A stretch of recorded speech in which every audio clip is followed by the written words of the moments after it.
یعنی کوئی اگر ہم کمال حاصل کرنے میں کامیاب ہوتے ہیں تو اگر بزرگ تم سے خوش ہوں گے خدا تمہارا تم سے خوش ہوگا اور زیادہ تر عنایت و انعام فرمائے گا اور دنیا کے فوائد علاوہ اس کے رہے۔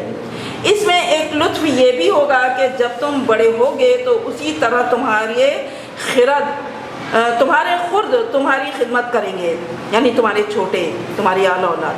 بس یہ سلسلہ خدمت گزاری اور بہرایابی کا دین و دنیا میں اسی طرح جاری رہے گا جس سے دونوں جہان کی راحت و نعمت حاصل ہوگی، یعنی یہ سلسلہ اسی طرح چلتا رہے گا۔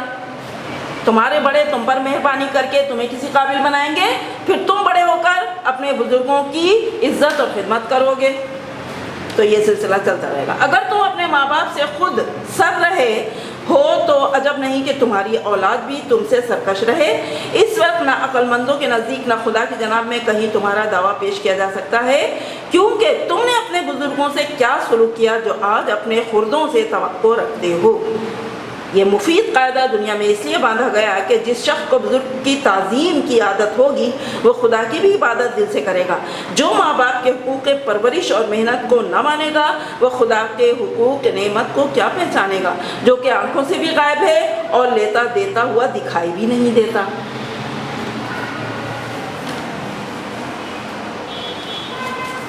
اول مرتبہ بزرگی کا دنیا میں خدا کا ہے جس نے تمہیں پیدا کیا اور اس دنیا کو پیدا کیا جو تمہاری ضروریات سے مالا مال ہے۔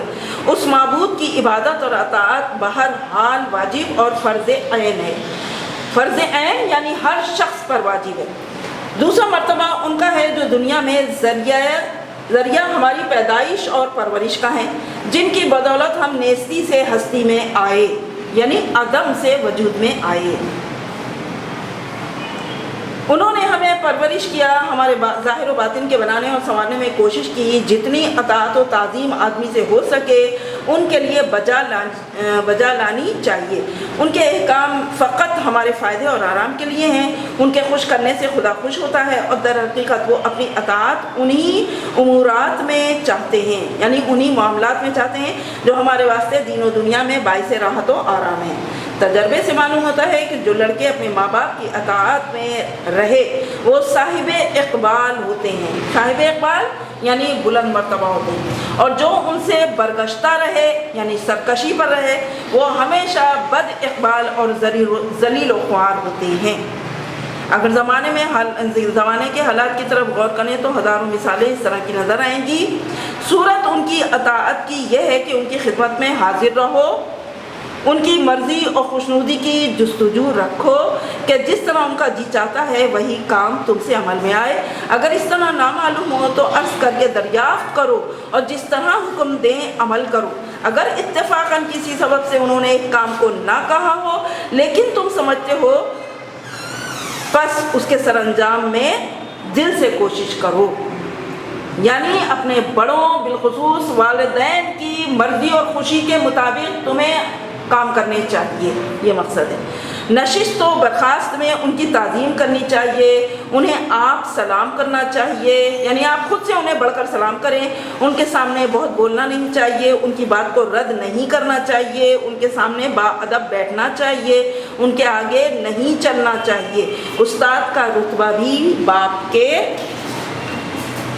برابر ہے۔ باپ پرورش جسمانی کرتا ہے اور استاد پرورش روحانی۔ ماں باپ کھلا پلا کر جسم کی پرورش کرتے ہیں، استاد نعمت علم سے روح کو پرورش اور تربیت دیتا ہے۔ ماں باپ کے علاقے سے دو سلسلے قرابت داری کے جاری ہوتے ہیں۔ علاقے مطلب تعلق سے، یعنی ددھیال اور ننھیال۔ دادا دادی نانا نانی کے باب میں اتنا کافی ہے کہ جب وہ ماں باپ کے بزرگ ہیں تو تم کو بھی ان کا ادب کرنا واجب ہے، کیونکہ وہ بزرگوں کے بزرگ ہیں، اور چونکہ ان کا رتبہ اور عقل بنسبت ماں باپ کے بھی زیادہ تر پختہ ہے، اس لیے ان کی پیروی اور اطاعت زیادہ تر فائدہ مند ہوگی۔ چچا چچی تمہارے ماں باپ کی جگہ ہیں، کیونکہ جس دادا دادی کی اولاد تمہارا باپ ہے اسی کی اولاد وہ ہیں۔ تمہاری ناموں ناموری یا بھلائی سے ان کی بھی ناموری و نیک نامی ہے، اور تمہاری بدنامی میں ان کی بدنامی، تمہارا اور اس کا خون شریک ہے، اس واسطے اگر باپ نہ ہوگا تو تمہاری بات پر ان کا خون بھی ویسا ہی جوش کھائے گا جیسا تمہارے باپ کا، جیسا کہ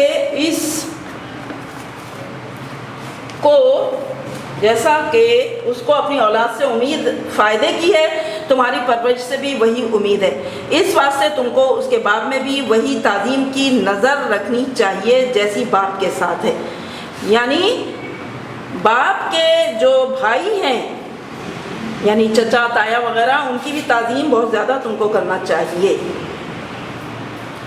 تمہارا اگر تم سے عمر میں چھوٹا ہو تو تم بھی اس کی تعظیم کرو، کیونکہ اس کا رشتہ بڑا ہے، تمہارے دادا کا بیٹا ہے اور تمہارے باپ کا بھائی۔ ہاں اگر کئی چچا ہوں تو ان میں آپس میں چھوٹے بڑے کا فرق رکھنا ضرور ہے۔ پھوپھی اور پھوپھا کو بھی ماں باپ کے برابر سمجھنا چاہیے۔ مثل مشہور ہے، ماں بیٹے دو ذات، پھوپھی بھتیجے ایک ذات۔ باپ اور پھوپھی ایک باپ کی اولاد ہیں، اس لیے ایک ذات ہیں، اور ماں کبھی غیر ذات سے بھی ہوتی ہے۔ یہی سبب ہے کہ پھوپھی اکثر بھتیجے کو بہت پیار کرتی ہے۔ بس تم کو بھی ویسا ہی اس کا حق پہچاننا چاہیے، تم ان کا حق ادا کرو، ان کا حق تم پر یہ ہے کہ ان کی خدمت اور تعظیم کرو، تمہارا حق ان پر یہ ہے کہ تم پر شفقت بزرگانہ رکھیں۔ اسی طرح ماموں ممانی، خالو خالہ سب بزرگ ماں باپ کے برابر ہیں۔ اکثر ماموں کو دیکھا جاتا ہے کہ وہ اپنے بھانجوں کو خود پرورش کرتے ہیں اور ایسی محبت ان سے کرتے ہیں کہ وہ ماں باپ کو بھول جاتے ہیں، بلکہ جب بچے ضد کرتے ہیں ماں باپ تنگ ہو کر ان پر خفا ہوتے ہیں، لیکن وہ انہیں خفگی اور تنبیہ سے بچاتے ہیں اور سب ناز ان کے اٹھاتے ہیں، یعنی ماموں اور خالہ۔ تمہارا ہر ایک بھائی قوت بازو ہے، لیکن مثل مشہور ہے کہ بڑا بھائی باپ برابر۔ دیکھیں بیٹا پیج نمبر 25 پر دیکھیے، تمہارا ہر ایک بھائی قوت بازو ہے، لیکن مثل مشہور ہے کہ بڑا بھائی باپ برابر۔ جتنا تم سے بڑا ہو اتنی ہی اس کی تعظیم بھی زیادہ چاہیے۔ بھائی بہن تمہاری پرورش میں ماں باپ کے ساتھ شریک ہوتے ہیں، ان کا حق تم پر واجب ہے۔ بہنوں کو یہ خیال بہت ہوتا ہے، ان کا دل بہت نازک ہے، ہزاروں امیدیں اور آرزوئیں بھائیوں سے رکھتی ہیں۔ اگرچہ عورت اپنے خاوند کے گھر میں خوشحال ہو، لیکن جب اس کے باپ یا بھائی پر کوئی صدمہ ہوتا ہے تو گویا اس کی جان پر صدمہ ہوتا ہے، دل بے قرار ہو جاتا ہے۔ جو عورت دونوں گھروں یعنی خاوند اور ماں باپ کی طرف سے بے فکر ہوتی ہے، اس کا دل خوشی سے باغ باغ ہوتا ہے۔ ادھر کی بے فکری سے ادھر اور ادھر کی خوشحالی سے ادھر حرمت بڑھتی ہے۔ مثل مشہور ہے کہ بیٹا بیٹی سے زیادہ بھائی بہن پیارے ہوتے ہیں۔ واضح ہو کہ ماں باپ کے رشتے قدرتی ہیں اور اپنے اختیار سے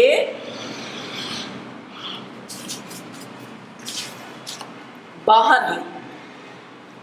بزرگوں کی عقل پختہ اور تجربے کار ہوتی ہے، اس واسطے ان کی رائے کو بھی مقدم سمجھنا چاہیے۔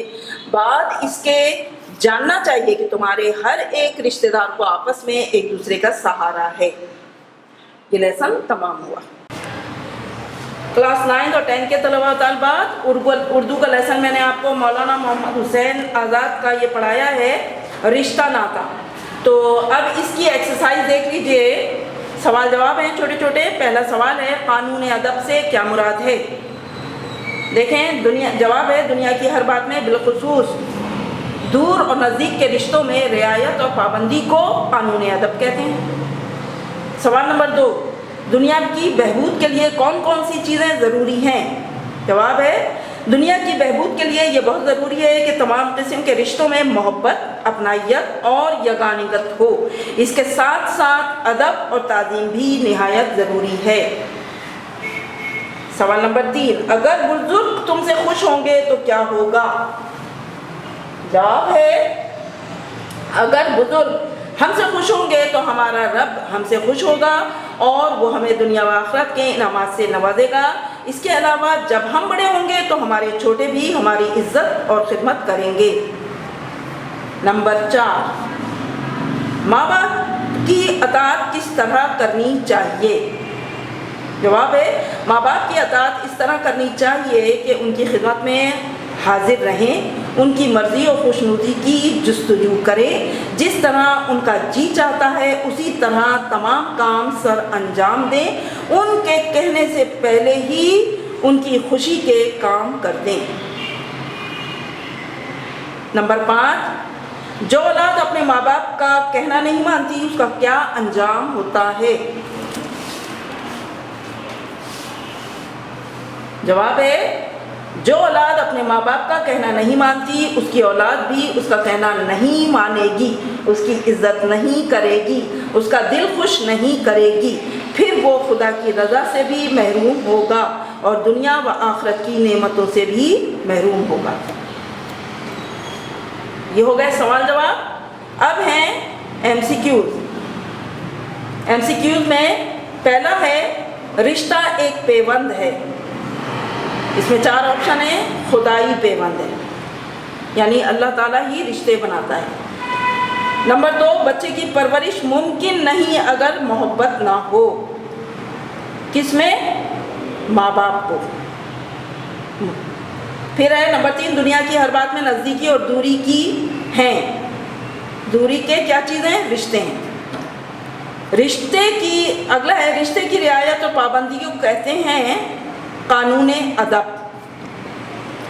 نمبر 5، بزرگوں کی خدمت سے حاصل ہوتی ہے خدا کی خوشنودی۔ یہ ہو گیا۔ اب ہے خالی جگہیں پر کیجیے۔ خالی جگہیں دیکھیے۔ نمبر 1، تم اپنے ماں باپ سے خود سر رہے ہو تو عجب نہیں کہ تمہاری اولاد بھی تم سے ڈیش رہے، سرکش رہے۔ نمبر 2، جب تم بڑے ہوگے تو اسی طرح تمہارے خرد تمہاری خدمت کریں گے۔ نمبر 3، جو نعمت یا قدرت دنیا میں حاصل ہوتی ہے ڈیش کے فیض پرورش سے حاصل ہوتی ہے، ماں باپ کے، والدین کے فیض پرورش سے ہوتی ہے۔ نمبر 4، جس شخص کو بزرگ کی تعلیم کی عادت، تعظیم کی عادت ہوگی وہ ڈیش کی عبادت بھی دل سے کرے گا، ڈیش یعنی اللہ کی عبادت بھی۔ نمبر 5، اول مرتبہ دنیا میں بزرگی کا ڈیش کا ہے، یعنی پہلا مرتبہ دنیا میں بزرگی کا کس کا ہے؟ اللہ تعالیٰ کا ہے۔ اب ہیں جملے پڑھ کر صحیح غلط کے نشان لگانے ہیں۔ نمبر 1، جو ماں باپ کے حقوق پرورش اور محنت کو نہ مانے گا وہ خدا کے حقوق نعمت کو کیا پہچانے گا؟ صحیح۔ ماں باپ کو خوش کرنے سے خدا خوش نہیں ہوتا، غلط۔ والدین کے احکام فقط تمہارے فائدے کے لیے ہیں، درست۔ استاد کا رتبہ ماں باپ کے برابر نہیں ہے، غلط۔ استاد نعمت علم سے روح کو پرورش اور تربیت دیتا ہے، صحیح۔ اب دیکھیے اس میں یہ بتایا ہے جملہ اسمیہ کیا ہوتے ہیں۔ اس میں 2 چیزیں ہوتی ہیں جملہ اسمیہ میں، مبتدا اور خبر۔ یہ آپ کی کتاب میں دیا ہوا ہے، آپ اس سے بھی دیکھ سکتے ہیں، سمجھ سکتے ہیں، لیکن میں نے یہاں دیا ہوا ہے۔ جملے کے 2 حصے یا جز ہوتے ہیں۔ پہلا حصہ مبتدا کہلاتا ہے جس میں کسی شخص یا کسی چیز کے بارے میں بیان کیا جاتا ہے، اور خبر دوسرا حصہ یا جز خبر کہلاتا ہے جو اس شخص یا چیز کی نسبت ہوتی ہے، یعنی خبر اس چیز یا اسم کی خبر ہوتی ہے۔ تو جملہ اسمیہ میں 2 حصے ہوتے ہیں، پہلا حصہ مبتدا، دوسری خبر۔ جیسے مبتدا ہے احمد اور اس کی خبر یہ ہے کہ آیا، احمد آیا۔ بارش برسی، بارش جو ہے مبتدا ہے اور برسی اس کی خبر۔ یہ آپ کا کام مکمل ہو گیا ہے رشتہ داتا لیسن کا۔ اب میں نے آپ کو کلاس 10 کے طلبہ و طالبات اردو کی میں نے آپ کو حصہ نظم میں سے نعت پڑھائی تھی۔ نعت کا تھوڑا سا کام آپ نے کر لیا تھا، چھوٹے چھوٹے سوالوں کے جواب تھے 4۔ اب جو ہے اشعار کی تشریح ہے، نعت کے اشعار کی تشریح ہے۔ شعر نمبر 1 ہے، خلق کے سرور شافع محشر صلی اللہ علیہ وسلم، مرسل داور خاص پیمبر صلی اللہ علیہ وسلم۔ تو سب سے پہلے اس کا حوالہ لکھنا ہے۔ حوالہ اس کا دیکھیے، یہ امیر مینائی کی مشہور و مقبول نعت کا شعر ہے۔ اگرچہ آپ نے حمد، نعت، قصیدہ اور غزل میں اظہار خیال کیا ہے، لیکن آپ کی وجہ شہرت نعتیہ کلام ہے۔ شاعری کے علاوہ آپ نے طب، لسانیات، تصوف، فلسفہ، فقہ، تاریخ، موسیقی، ریاضی اور قانون کے علوم حاصل کیے۔ آپ کا شمار بڑے علماء میں کیا جاتا ہے۔ آپ کی شاعری عوام میں بہت مقبول ہے۔ آپ کی قابل ذکر کتابیں انتخاب یادگار، صنم خانہ عشق، مینائے سخن، امیر اللغات، خیابان آفرینش اور محمد خاتم النبیین قابل ذکر ہیں۔ اور یہ جو نعت ہے آپ نے پڑھی ہے خلق کے سرور، یہ بھی اسی محمد خاتم النبیین میں سے لی گئی ہے۔ تو یہ حوالہ ہو گیا۔ اب اس شعر کی تشریح۔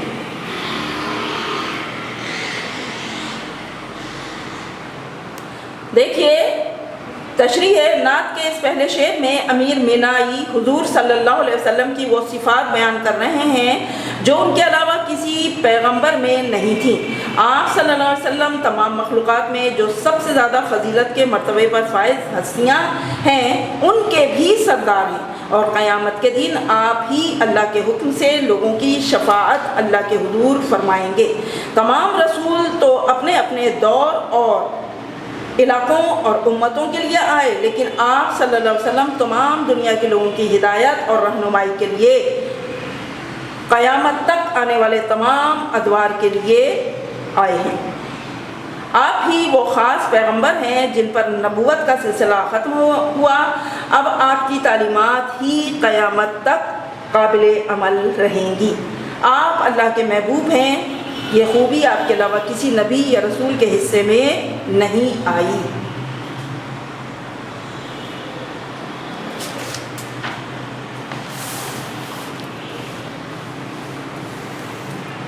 آگے دیکھیے، آپ صلی اللہ علیہ وسلم پر تو اللہ اور اس کے فرشتوں نے بھی درود و سلام بھیجا ہے، تو ہم سب پر بھی فرض کیا ہے کہ زیادہ سے زیادہ آپ صلی اللہ علیہ وسلم پر درود و سلام بھیجیں۔ صلی اللہ علیہ وسلم، صلی اللہ علیہ وسلم۔ یہ اس شعر کی تشریح ہو گئی۔ اگلا شعر دیکھیے، بحر سخاوت، کان مروت، آیا رحمت، شافع امت، مالک جنت، قاسم کوثر، صلی اللہ علیہ وسلم۔ تشریح، اس شعر میں جناب امیر مینائی پیارے نبی صلی اللہ علیہ وسلم کی کچھ خاص خوبیاں بیان کرتے ہوئے کہہ رہے ہیں کہ آپ صلی اللہ علیہ وسلم سخاوت و فیاضی میں کسی سمندر سے کم نہ تھے۔ جیسے اس میں گہرائی ہوتی ہے، بڑائی ہوتی ہے، ایسے ہی آپ صلی اللہ علیہ وسلم عطا و بخشش میں حد درجے گہرے ہیں۔ اس کے علاوہ مروت، لحاظ، اس کے علاوہ، یہاں پہ آئے گا علاوہ، مروت لحاظ اور محبت کا منبع و سرچشمہ ہیں۔ اپنے پرائے ہر ایک سے ہمدردی کرنے والے ہیں، سب کا لحاظ کرتے ہیں، رحمت کی سب سے بڑی نشانی ہیں۔ آپ صلی اللہ علیہ وسلم کو قرآن میں اللہ تعالیٰ رحمت للعالمین کے لقب سے آپ رحمت للعالمین قرار دیا ہے اللہ تعالیٰ نے آپ کو۔ آپ نہ صرف اس دنیا میں بلکہ آخرت میں بھی لوگوں کے ساتھ خیر خواہی کریں گے، اللہ کے حضور اپنی امت کی شفاعت فرمائیں گے، بلکہ تمام انبیاء بھی آپ ہی کے پاس آئیں گے۔ آپ صلی اللہ علیہ وسلم تو جنت کے مالک ہیں۔ اللہ تعالیٰ دنیا و آخرت دونوں جہان میں آپ صلی اللہ علیہ وسلم کی مرضی کے مطابق ہی کریں گے، اور قیامت کے دن نہر کوثر پر آپ صلی اللہ علیہ وسلم پیاسوں کو سیراب فرمائیں گے۔ چنانچہ آپ صلی اللہ علیہ وسلم کے مرتبے لوگوں پر آپ کے مرتبہ، آپ صلی اللہ علیہ وسلم کا مرتبہ لوگوں پر یہ ہے کہ لوگوں پر آپ کے احسانات بہت زیادہ ہیں، اور ہم آپ صلی اللہ علیہ وسلم پہ بے حد و حساب درود و سلام بھیجتے ہیں، صلی اللہ علیہ وسلم۔ اب یہ مرکزی خیال، اب اسناد کا مرکزی خیال، آخر میں مرکزی خیال نعت کا دیکھ لیجئے۔ امیر مینائی کی اس نعت کا مرکزی خیال یہی ہے کہ حضرت محمد صلی اللہ علیہ وسلم میں گزشتہ تمام انبیاء کے مقابلے میں بہت سی صفات و کمالات مخصوص ہیں جو آپ صلی اللہ علیہ وسلم کو سب میں ممتاز کرتی ہیں۔ مثلا آپ صلی اللہ علیہ وسلم تمام نبیوں کے سردار ہیں، خاتم النبیین ہیں، رحمت للعالمین ہیں، شافع امت ہیں، قاسم کوثر ہیں اور محبوب خدا ہیں۔ اس لیے آپ صلی اللہ علیہ وسلم اس بات کے مستحق ہیں کہ آپ پر زیادہ سے زیادہ درود و سلام بھیجا جائے۔